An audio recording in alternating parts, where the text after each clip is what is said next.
I'd love to just follow up on what Mark was talking about with that headline about white privilege. Voice of America recently came under fire as well for a directive from one of your editors, saying that Hamas should not be referred to as a terrorist group without using quotes because they were not supposed to demonize that group. Now, it is official U.S. policy that Hamas is considered a foreign terrorist organization. So, where is the disconnect between that editor's directive and your insistence that Voice of America is basically meant to promote the American foreign policy line abroad? Right.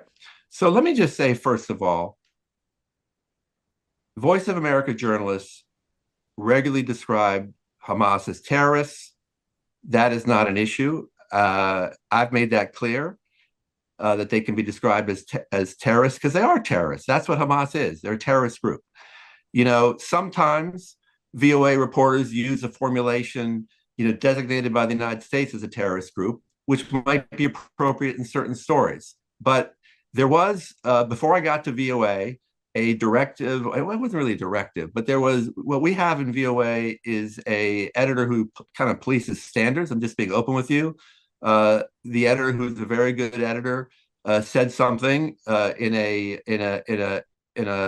an email to the staff, which really didn't really reflect what the official policy was. We tried to correct it, and that mistake, I think, has been killing us since then.